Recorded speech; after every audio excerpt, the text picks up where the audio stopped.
ವಿವಾಹಿತ ಮಹಿಳೆಯೊಬ್ಬರನ್ನ ಅವರ ಪತಿಯೇ ಮತಾಂತರ ಮಾಡೋದಕ್ಕೆ ಪ್ರಯತ್ನಿಸುತ್ತಿದ್ದಾರೆ ಅನ್ನುವಂತ ಆರೋಪ ಇದೆ.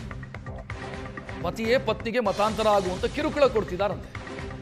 ಬೀದರ್ ಜಿಲ್ಲೆಯ ಚಿಟಗುಪ್ಪ ತಾಲೂಕಿನ ಗೋವಿಂದ ತಾಂಡಾದಲ್ಲಿ ನಡೆದಿರುವಂತ ಘಟನೆ.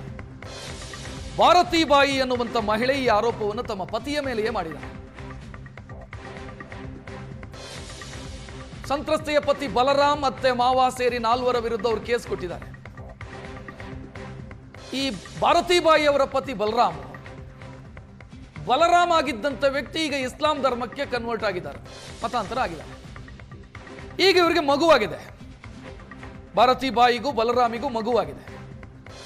ಮಗುವಿನ ಸುನ್ನತ್ ಮಾಡಿಸಬೇಕು ಇಸ್ಲಾಂ ಧರ್ಮದ ಪ್ರಕಾರ ಅಂತ ಅವರು ಕಿರುಕುಳ ಕೊಡ್ತಿದ್ದಾರೆ ಅಂತ ಭಾರತೀಬಾಯಿ ಆರೋಪಿಸ್ತಾ ಇರೋದು. ಬಲರಾಮ್ ಈಗ ಸಮೀರ್ ಆಗಿದ್ದಾರೆ.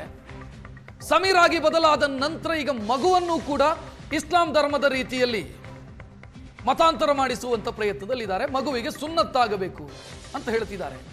ಈಗ ಬಿಜೆಪಿ ನಾಯಕರೆಲ್ಲ ಸಂತ್ರಸ್ತ ಮಹಿಳೆಗೆ ಧೈರ್ಯ ತುಂಬುವಂತ ಕೆಲಸ ಮಾಡಿದ್ದಾರೆ. ಪ್ರಭು ಚೌಹಾಣ್ ಮತ್ತು ಶಾಸಕ ಶೈಲೇಂದ್ರ ಬೆಳ್ದಾರ್ ಮಹಿಳೆಗೆ ಧೈರ್ಯ ತುಂಬುವಂತ ಕೆಲಸ ಮಾಡಿದ್ದಾರೆ. ನೋಡ್ತಾ ಇದ್ದೀರಿ, ಇವರು ಭಾರತೀಬಾಯಿ, ಗಂಡನ ಹೆಸರು ಬಲರಾಮ್ ಇತ್ತೀಚೆಗೆ ಮುಸ್ಲಿಂ ಆಗಿ ಕನ್ವರ್ಟ್ ಆದ್ರು. ಬಲರಾಮ್ ತನ್ನ ಹೆಸರನ್ನ ಸಮೀರ್ ಅಂತ ಬದಲಾಯಿಸಿಕೊಂಡ್ರು.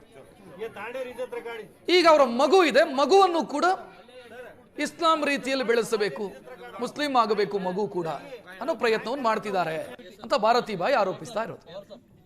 ಕಾನೂನು ಬಿಟ್ಟು ಸ್ವಲ್ಪ ನೀವು ಕೆಲಸ ಮಾಡ್ಬೇಕಾಯ್ತು. ಕಾನೂನು ಪ್ರಕಾರ ಅವ್ರ ಮೇಲೆ ಹೋಯ್ತದ. ಈಗ ಅವ್ರ ಪೊಲೀಸಿಗೆ ನಾವು ನೋಡ್ತಾ ಇದೀವಿ, ಬಿಹಾರ್ ಪೊಲೀಸ್ ಏನ್ ಮಾಡತ್ತ ಅಂತ ಹೇಳಿ.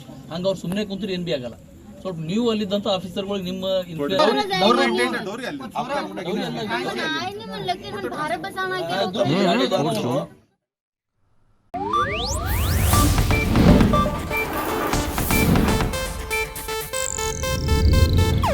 ಇದು ಏಷ್ಯಾನೆಟ್ ನ್ಯೂಸ್ ನೆಟ್ವರ್ಕ್ ಪ್ರಸ್ತುತಿ.